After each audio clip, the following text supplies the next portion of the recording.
apa hikmatun ay hadhihi hikmatun fil kalbi iku tetep ing dalam asu. Nah ini saya sering kalau ngaji ini pakai ini nih dalil gini, kita tidak boleh merendahkan makhluk Allah yang suci ataupun yang najis. Tidak boleh. Kita harus memperlakukan sama, walaupun itu anjing, asu, babi, haram, najis, tetap yang harus kita lihat sama dengan kita. Kita dengan anjing sama-sama makhluk, tak? Cuman bedanya kita dikasih akal, dikasih hati.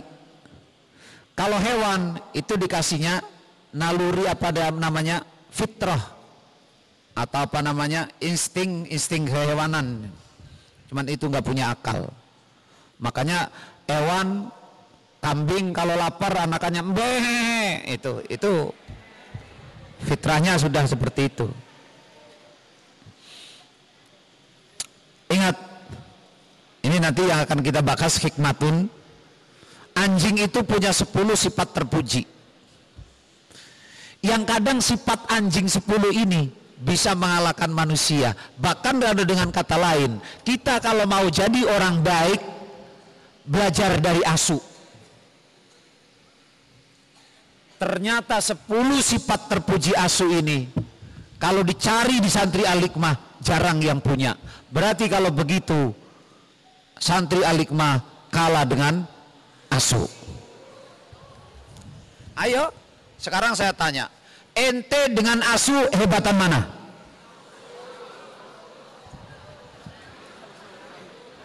Asu sholat enggak? Enggak. Asu ngaji enggak? Asu puasa enggak? Kita ngaji enggak? Sholat enggak? Yang enggak sholat? Yang tidak ngaji? Ah, itu sudah.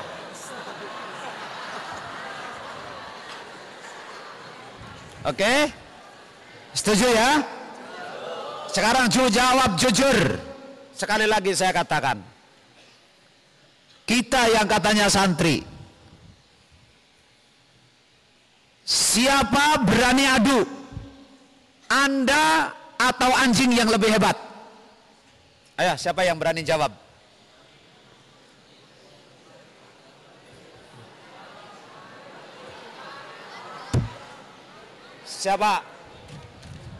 Siapa yang berani jawab saya lebih baik, lebih hebat daripada asu? Ada yang berani jawab?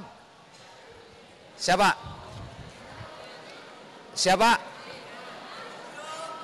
Ada yang berani jawab? Atau semuanya kita semuanya kalah dengan asu? Ayo, pilih mana jawabannya? Ada yang berani jawab saya lebih hebat daripada asu? Ada? Ada yang berani jawab? Enggak ada. Berarti kalah semua dengan asu. Berarti kalah sama asu. Asu enggak sekolah loh. Asu enggak ikut UMBK loh.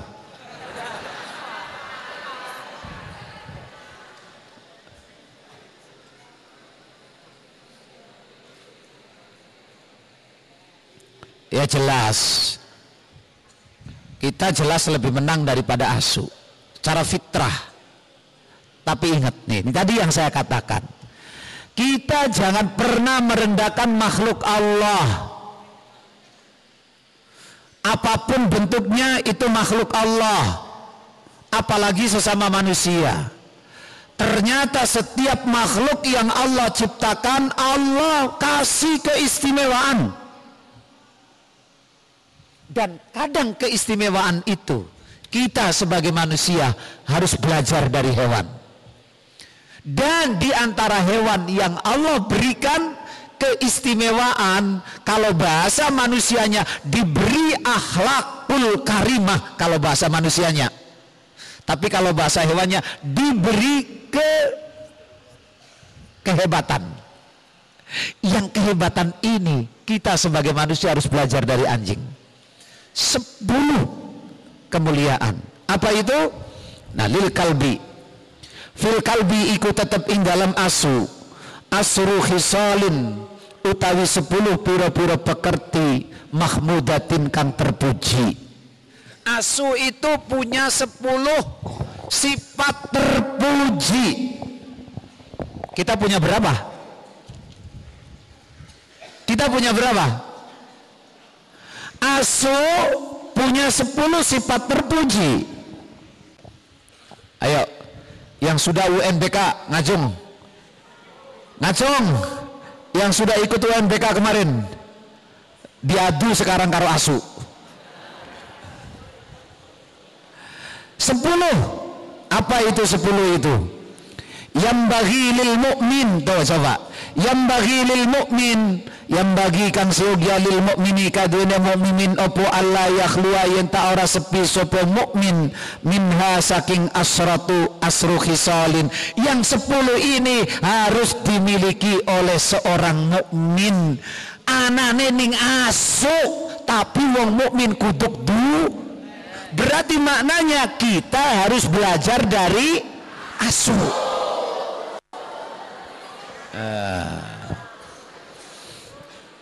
Harus belajar dari asu.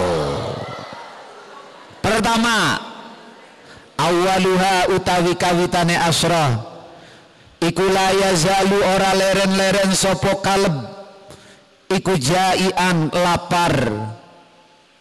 Asu itu selama hidupnya nggak pernah kenyang. Wahadhihi utawi iki sifat iku sifatus sholihin, sifate wong soleh. Coba wong soleh niku ora tau areg. Wong soleh itu nggak pernah kenyang, dan itu menjadi wateke kepribadiane asu. Santri tangi turu madang, arep sekolah madang, bar sekolah madang, arep turu madang. Santri kalah karo asu.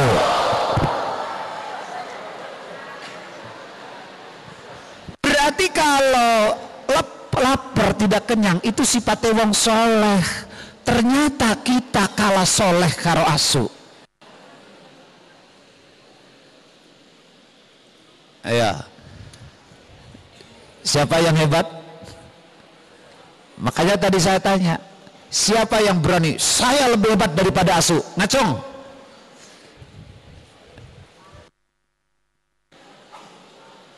Hebat tuh asu.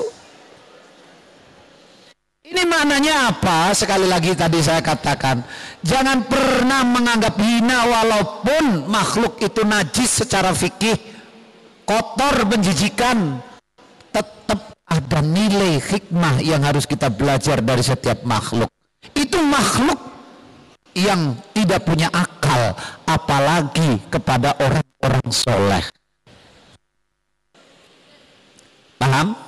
Jadi sifat yang pertama, asu tidak pernah kenyang. Kalian belum kenyang, jajan lagi, jajan lagi, jajan lagi.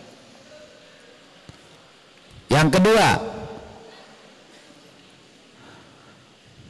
terus asaniyatu utawi kang kaping pindho iku layanamu ora turu sapa kaleb minal laili saking waktu bengi illa qalilan angin ing dalem waktu kang sadolat. Qumil laila illa qalila. Anane ning asu. Asu kuwi jarang setitik turu bengine. Saiki santri alikmah meleke karo turune akeh ndi? Akeh turune. Berarti santri alikmah kalah karo asu.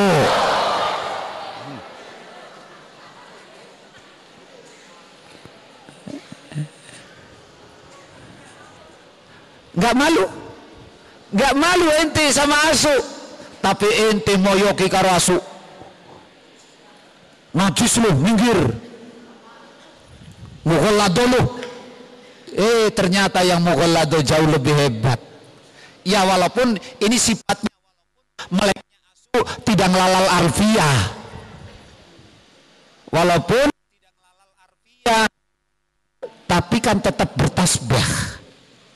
Ya, tetap bertasbih. Yusabbihu lillahi ma fis samawati wa ma. Seluruh ciptaan Allah yang di muka bumi dan di langit itu bertasbih. Asu tidak pernah tidur malam kecuali dalam waktu yang sebentar. Ini kan tidurnya Kanjeng Nabi. Qumil laila illa qalila.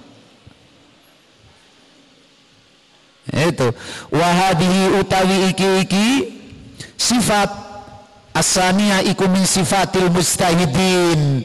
Inilah saking piro-piro sifate wong mustahidin, orang sing bener-bener sing temen. Lah santri kok banyak turune, berarti belum mustahidin, durung temenan oleh ngibadah, oleh belajar durung mustahidin, berarti masih kalah karo asu. Serok, siapa sing aku hebat daripada asu? Asali satu utawi kang kaping telu iku lautur rida lamun den busah dan apa den usir opo kaleb fil yaumi ing dalem sadina alfa marratin ing sewu ambalan ma bariha maka ora leren-leren opo kaleb mimba bisayyidihi saking lawangi gustine kaleb. Wahadihi utawi iki sifat iku min alamatis shodiqin, saking piro-piro alamate wong kang bener niate. Asu, anjing, lihat, kalau disuruh jaga rumah, diusir 1000 kali umpamanya sehari, dia tetap akan tetap di situ, tetap tidak akan pergi, karena dia tahu di situ tempatnya, di situ tugasnya. Ini tugas saya, ini kewajiban saya. Itu asu. Dan yang sedemikian ini adalah sifatus shodiqin. Le santri sidik-sidik boyong, duit terlambat boyong, ada temennya usil boyong, itu berarti belum punya shodiqin, belum punya kejujuran niat untuk mencari ilmu. Kalau orang yang sudah benar jujur niat, apapun keadaannya, asu tadi bahasanya, diusir 1000 kali dalam satu hari, tetap dia akan duduk karena di sini tempat saya. Itu namanya shodiqin. Kita sudah bisa kayak gini? Di dalam bab nyari ilmu kita sudah bisa shodiqin, belum lagi di bab masalah ibadah. Kena udan, asu ada hujan tuh, diam, nggak pernah pergi. Lihat asu, kalau di depan rumahnya majikannya itu yang jaga rumah itu, hujan, panas, angin, siang, malam, sore, nggak peduli orang lewat, nggak peduli orang bilang apa, dasar anjing goblok, diam deh aja dia. Kita itu begitu. Kalau kita memang sudah benar-benar shodiqin, niatnya sudah jujur untuk mencari ilmu, apapun keadaan kita, apapun kondisi kita, ekonomi kita, kesehatan kita, no problem. Ini saya. Belajar dari asu. Berarti dalam hal kejujuran, kesungguhan dalam ibadah dan mencari ilmu dan menjalankan kewajiban perintah tugas Tuan Bos, kita ternyata masih kalah dengan asu.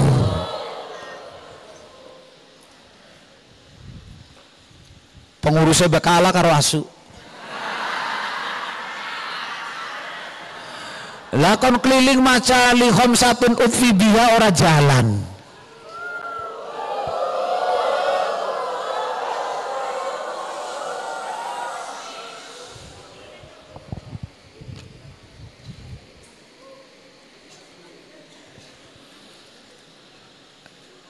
Kan minggu kemarin saya bilang udah seminggu toh.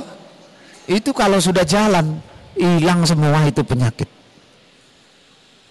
Diputeri setiap sudut nggak jalan. Berarti belum sodikin. Kalau begitu saya mendingan ngundang asu aja deh. Kalau begitu saya nginggu asu aja di sini deh, saudara.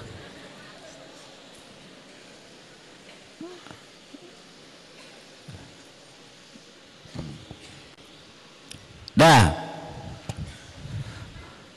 Yang keberapa?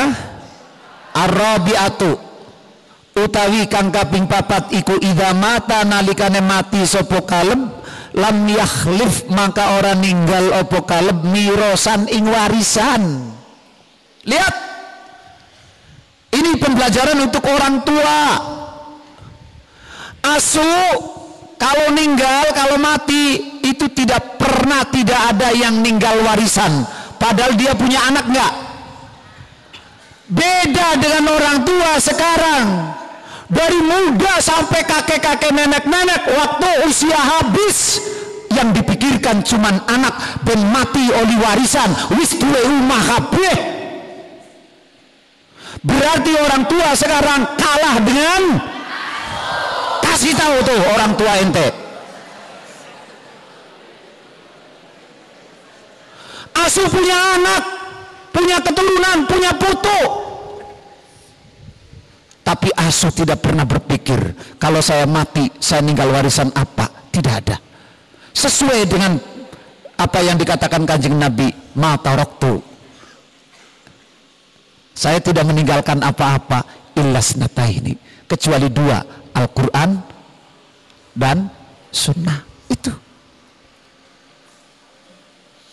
orang tua sekarang kerja banting tulang siang pagi demi anak, biar anaknya bisa makan, bangun rumah, tapi agama tidak pernah dipikir. Kalah dengan asu.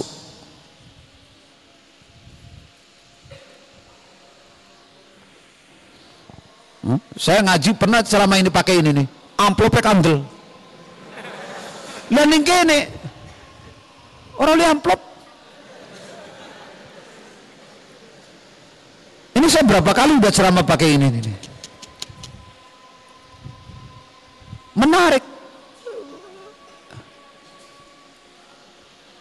Ini yang keempat ini. Asu meninggal tidak meninggalkan warisan. Ayo Bapak Ibu, kenapa panjenengan itu mati-matian banting tulang? Udah sugih, duit banyak, masih kerja aja, takut anak orang bisa mangan.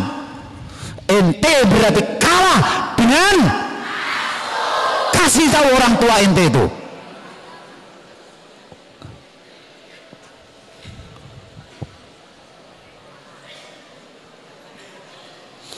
Ini yang kayak gini ini, wahadihi utawi iki sifat atau ar-rabi'ah iku min alamati zahidin, iki alamate wong sing zuhud, wong sing ora kedunyan. Saiki ake wong tua kedunyan. Ingat, apa yang ada di dalam hati orang tua itu akan nular, akan tumbuh di dalam hatinya anak. Sekalipun anaknya itu dipondokkan, tapi kalau orang tuanya hatinya itu hubbud dunya, sorry, anak-anaknya tidak akan bisa cukul dalam ilmu agama. Perhatikan tuh baik-baik. Anaknya dipondokkan berpuluh-puluh tahun, tapi kalau hatinya orang tuanya itu hubbud dunya, arahnya, hidupnya, orientasinya adalah dunia, maka anak-anaknya pun sampai cucu-cucunya pun tetap akan lahir sebagai orang-orang yang ahli dunia, bukan ahli agama. Cek. Bahkan ini bukti nyata. Mending kita masih pada gelem mondok nih anaknya. Ada orang tuanya kepengen anaknya mondok, tapi anaknya nggak ada yang mau. Itu jawaban yang saya katakan tadi. Apa yang ada di dalam hatinya orang tua akan tumbuh di dalam hati anak itu. Anu Pak Ustadz jaluk dongane ben anaknya betah gelem mondok. Anda sebagai panjenengan, sebagai orang tua itu yang harus menata diri dulu. Gak bisa. Kalau di hati orang tuanya itu hubbud dunya, orientasinya dunya, maka anaknya pun tidak akan pernah ada yang tumbuh menjadi ahli agama. Walaupun dipondokkan, berhasil mondok, ikut UNBK, UN, sampai seterusnya, tetap kelanjutannya akan berubah. Nggak percaya? Cek.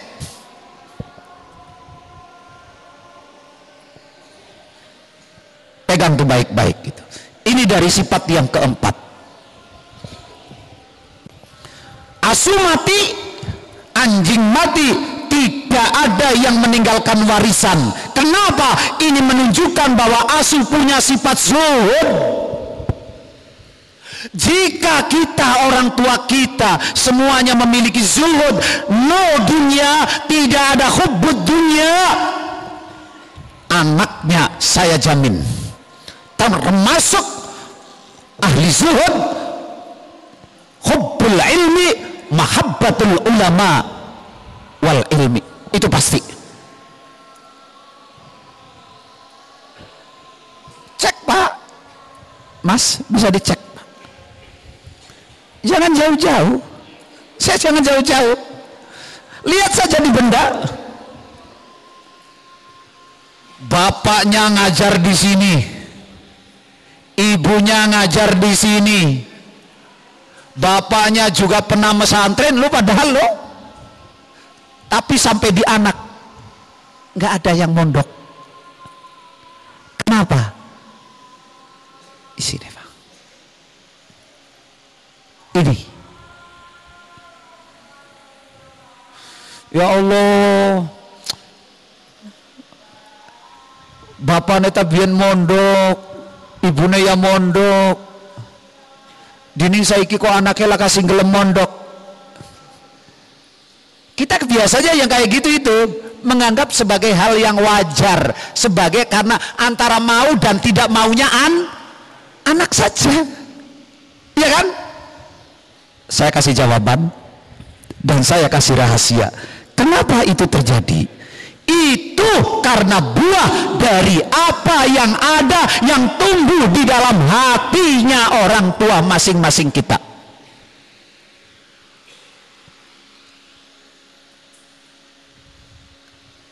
Makanya saya katakan, anak-anakku, aku tak pernah berharap anakku jadi PNS, jadi pegawai. Aku berdoa dan aku ikrar, ya Allah, mudah-mudahan anak keturunanku menjadi orang yang cinta ilmu agama dan ahli dakwah yang lillahi ta'ala. Urip mangan terserah Gusti Allah wis. Kalau sekarang kan banyak orang mikir, kon sekolah mana ben dadi anu, ben buat duitnya gampang, ben kajiannya gede, ben anunya kayak gini. Ya, betul? Betul? Itu yang terjadi Pak. Ini yang bahaya. Ayo, hari ini kita yang belum berkeluarga, kalian yang belum berkeluarga nih, tanamkan dari sekarang niat Anda membangun generasi yang akan datang itu yang ahlul ilmi, maka mulai dari kita sekarang, karena itu akan netes kepada keturunan-keturunan kalian semuanya. Pasti.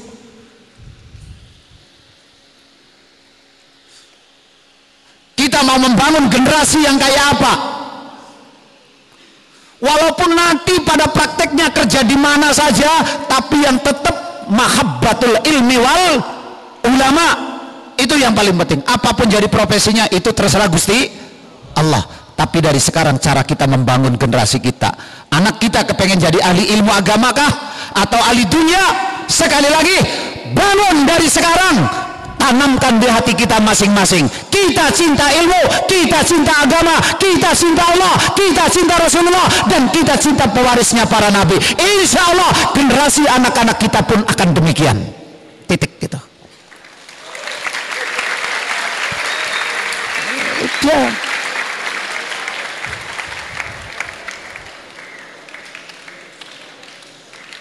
Ayo, sebelum terlambat, kita masih punya kesempatan. Kalian yang belum menikah, bangun dulu dari sekarang. Maknanya apa? Bikin fondasi, membangun generasi anak-anak kita. Semuanya kan orang zaman sekarang begini lah. Kalau sekarang, kalau sudah punya anak, mohon doanya, mudah-mudahan jadi anak yang soleh, ahli agama, gitu ya. Nggak salah, jaluk doa orang salah, Mas. Tapi ingat, keberhasilannya mengandalkan doa di Facebook. Iya kan, doanya juga kayak gitu, mintanya di Facebook lagi. Betul? Update status. Ya. Mohon doa nggak salah. Tapi yang salah adalah ketika kita cuma mengandalkan doa, tapi ikhtiar kita sebagai orang tua zero, no.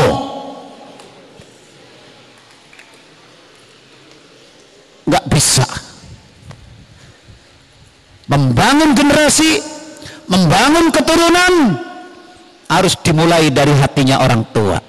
Apa yang ada dalam hati orang tua, itulah yang akan cukul, tumbuh, lahir, nular, netes di anak-anak dan keturunan kita.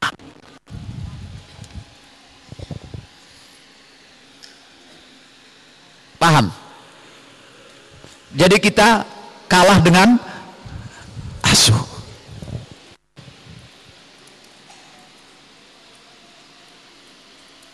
Ngono ke lo nek dadi ustad, dadi kiai itu enak gitu didengerin yang gitu loh. Mengkokon balik gue lo menemulang kayak nyong kayak gitu loh. Bisa orang kira-kira? Coba tes siji kon ngadeg. Ayo ngomong karo nyong. Ayo baca yang keempat. Baca. Berdiri. Kayak nyong ngomongnya. Ngadep mana? Betul sakit. Betul sakit. Aduh, ngisin-ngisin akan nyong kayak.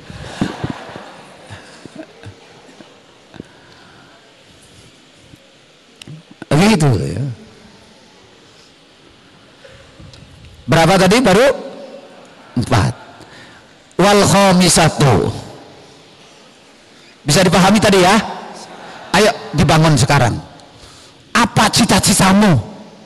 Ikan dari sekarang kita bisa bangun itu. Apalagi yang kelas 3, saya mau begini. Itu tuh, awas, titik-titik Anda membangun generasi dari Anda sendiri, melanjutkan selanjutnya.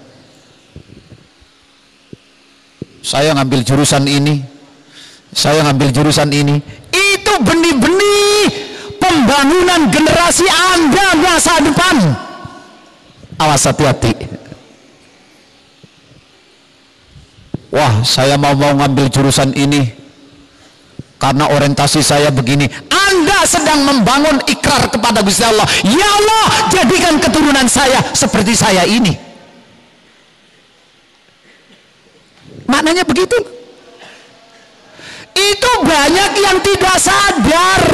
Makanya jangan heran kalau sekarang orang PNS mesti anaknya lanjut PNS. Betul?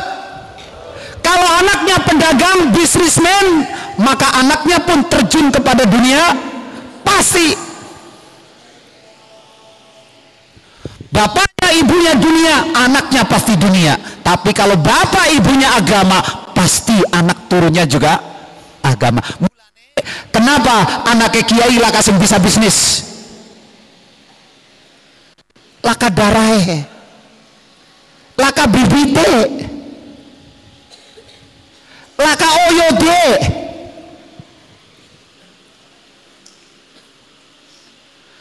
Wong Tegal. Wow, ente begini ya biasanya. Coba nih, ente nanti sekarang nih masih dengan teman-temannya, umpamanya 10 tahun kemudian ketemu, wow, yang dari Cirebon, yang dari Brebes ketemu dengan temennya yang itu mondok dulu di Alikma, weh, ente udah jadi bos ya? Iya, ini ente yang bangun? Bukan, ini tinggalan orang tua. Ente sudah yang keberapa? Generasi kelima. Tuh, ya kan? Itu. Tapi ini kayak Alikma, ini Alikma generasi keberapa? Oh, ini mulai dari Mbak Khalil, Mbak Sukaimi, Mbak Aba Masrur sekarang. Makanya saya kalau ditanya, ini sudah generasi keberapa? Ini generasi keempat. Jadi anak oyod, dunia bisnis juga sama. Jadi jangan heran kalau ada orang tua usaha dunia mesti anaknya. Wong Tegal mesti larinya nek ora kerupuk mesti. Plus yang nomor 3 tahu pletok. Nomor 4 war wis.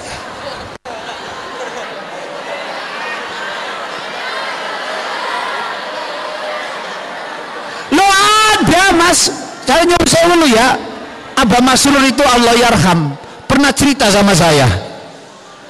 Ya Allah Jib, nyong nelangsa lah pripun sih bah, anak bocah wadon Tegal lulusan mualimat ning Jakarta saiki buka warteg. Tegal gue, Tegal gue, Tegal gue, Tegal gue.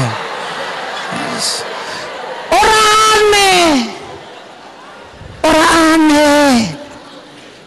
Ini saya membuka. Ini salah satu sisi rahasia, walaupun tidak semua, tapi ini paling kuat loh.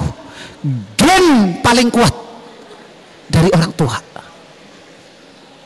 Makanya sekali lagi saya katakan, Anda yang kelas 3 nih mau lanjut kemana, Anda menentukan langkah jurusan orientasi Anda ke depan, itu berarti Anda sedang nandur oyot bibit-bibit masa depan generasi Anda.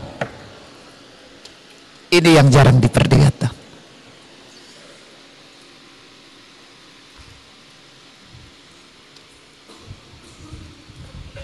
Makanya saya bilang, saya anak-anak saya sendiri itu ya, Kenza minta sekolah, orang usah sekolah aja, ngaji aja. Di mana bah? Lirboyo. Rehabnya yang masih kecil, baru kelas 2 kan. Terus ab di mana bah? Lirboyo. Dia Lirboyo semua. Oke, nggak apa-apa. Aku ingin semua anakku belajar ngaji. Aku nggak ingin anak-anakku sekolah umum. Saya bilang, Indonesia sudah banyakkan sarjana, benda sudah kebanyakan sarjana, kurang ustadz, kurang kiai benda itu. Terbukti loh, benda ini kurang ustadz, kurang kiai. Apa? Saya nyari guru mualimin mualimat yang ahli kitab susah pak.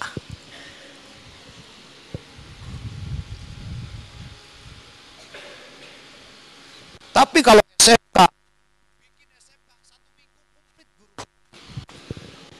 Alia SMA 1 minggu komplit gak? Kenapa? Kok dapat ini? Tapi kalau ahli kitab susah. Ini salah satu kelemahan saya di mualimin mualimat ini kalau saya buka. Kenapa? Susah nyari guru. Saya metani ke sana ke sana ke sana ke sana ke sana ke sana. Akhirnya banyak mengandalkan mulai alumni tak ya dengan segala kelebihan dan kekurangannya dipaksa kongkon belajar tak tarik. Itu bukti kenyataan. Benda saja kekurangan ahli kitab. Apalagi Tegal.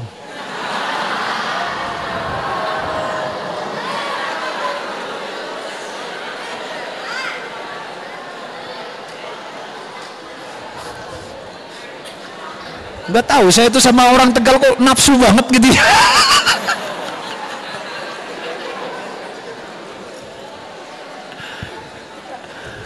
Itu.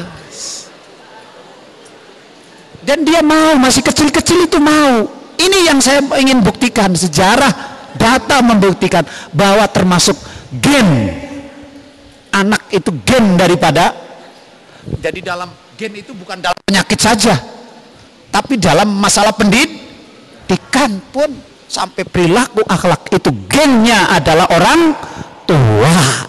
Karena itu sekali lagi, kalau kita kepengen anak cucu kita, generasi kita itu yang mahabbatul ilmi, mahabbatul ulama, mahabbatullahi wa rasulih, bukan hubbul jah, mulai dari sekarang. Paham ya? Paham? Lanjut. Waduh, kalau pengajian amplopnya pira saya ini. Apalagi diundang orang Tegal, bakal tekah ya.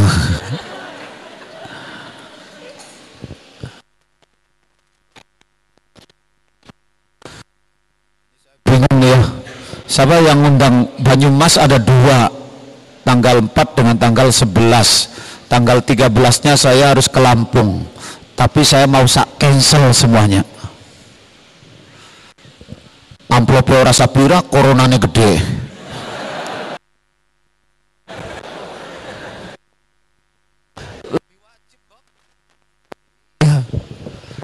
Oh, darul mafasid muqaddamun ala jalbil amplop.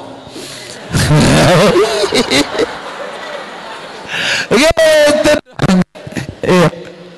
Darul mafasid muqaddamun ala jalbil amplop. Amplopnya rasa pura gede, amplopnya tok di sini. Wong Tegal kelakuan. Apen-apennya kandel. Wong Solo Tegal sering ngerjadinya kayak gue. Dikirain salamannya kandel, jebule ewonan. Kurang ajar wong Tegal.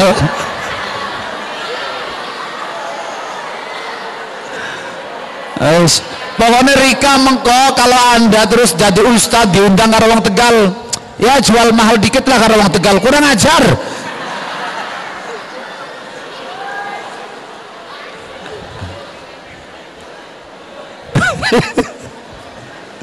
Astagfirullahaladzim. Sorry wong Tegal, sorry. Just kidding ya. Aja laporan karo mae lo. Tapi kayaknya wis pada laporan dia. Soalnya apa? Sampai saprene wong Tegal lah kasih suami nyong. Kayaknya pada jengkel dia wong tua nih. Curna temen emang gue pikirin. Sowannya paling gawane kerupuk karo tahu bletok.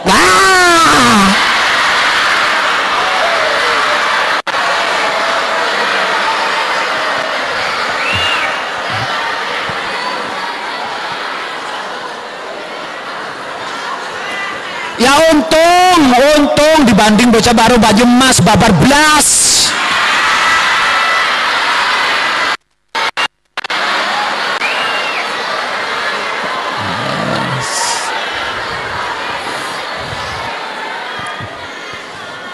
Ini Brebes bawang sisian.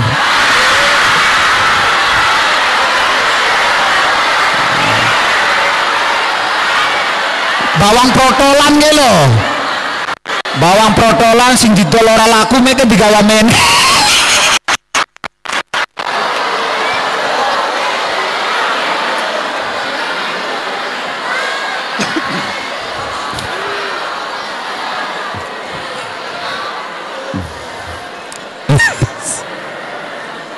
Wal khamisatu utawi kang kaping 5, sifate asu yang ke 5. Astagfirullahaladzim.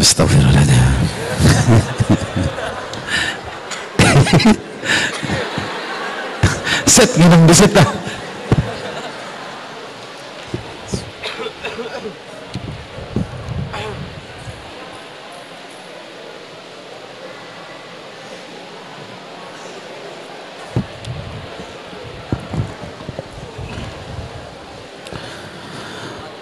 Al-khamisatu utawi kang kaping 5.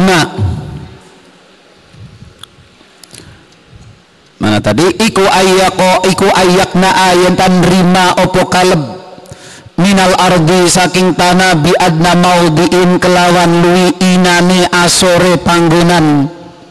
Yang kelima, ini lagi yang harus kita belajar dari asu. Asu itu mau nerima tempatnya di mana saja. Bu dipai tutup, ora dipai tutup, nah jare majikannya kon dodok nih kene, dodok nih kene. Lihat makanya asu yang tugas-tugas itu loh.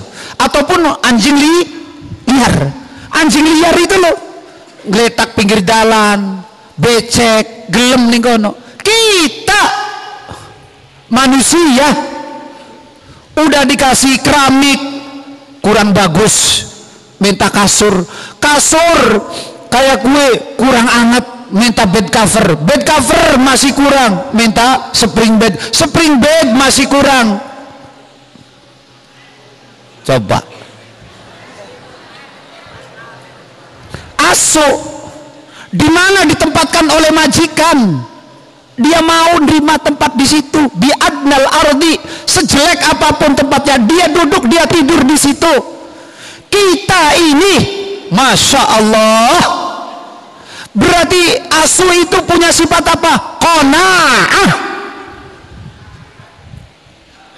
Punya sifat nerima pandu. Betul. Kita dua baju kayak kie kurang, dua rumah kayak kie kurang, dua mobil samene kurang, dua duit samene kurang. Bi adna mardin wahadi utawi iki sifat iku min alamatir radin, alamate wong sing ridho karo pandume Gusti. Jika kita hidup ini ridho, indah hidup ini. Apa itu ridho? Ar-ridho huwa sururul qalbi inda apa? Murril qada. Ada yang mengartikan seperti itu. Sururul qalbi inda murril qada. Senangnya hati ketika takbir qadane Gusti Allah ke ora kepenak. Hatine tetap legowo, ora duit tetap santai seneng hatine. Bahkan ada yang lebih ekstrim mengartikan ridho itu apa? Dohikatul wajhi inda apa namanya, apa kalimat itu, dohikatul wajhi atau basyasatul atau dohikatul wajhi inda alamil qalbi. Ada yang mengartikan ridho itu wajah tetap tersenyum walaupun hati ini sakit. Jadi kalau pacarnya hilang,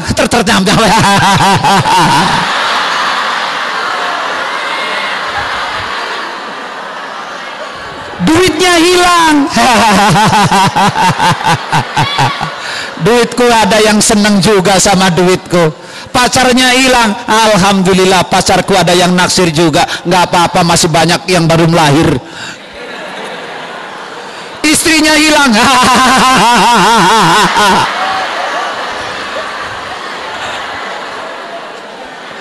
ini lebih ekstrim lagi ini. Apa? Dohikatul wajhi inda alamil qalb. Orang duitnya hilang, sakit, istrinya hilang, susah, apapun yang menyakitkan. Tapi kalau orang ridho itu dohikatul wajhi, wajahnya tetap tersenyum menunjukkan bahwa dia orang yang ridho. Kenapa bisa tersenyum? Karena semuanya dikembalikan bahwa ini kehendak Gusti Allah. Ridho yang paling indah adalah ridhonya siapa? Siapa? Kanjeng Nabi.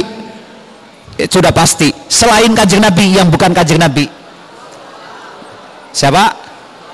Sayyidina siapa? Sayyidina siapa? Ismail. Belum seberapa. Kalau tidak salah itu Sayyidina Umar apa Sayyidina Umar. Ntar dulu, Ismail Ibrahim belum seberapa. Ibrahim nyembelih anaknya cuma satu. Astagfirullahaladzim, sahabat Umar, kalau nggak salah Umar ya, kalau nggak salah, nanti kalau tak ralat lagi, kalau nggak salah Sayyidina Umar. Bukan Sayyidina Umar, bukan. Karena Umar itu tidak diamputasi. Allahu Akbar, sahabat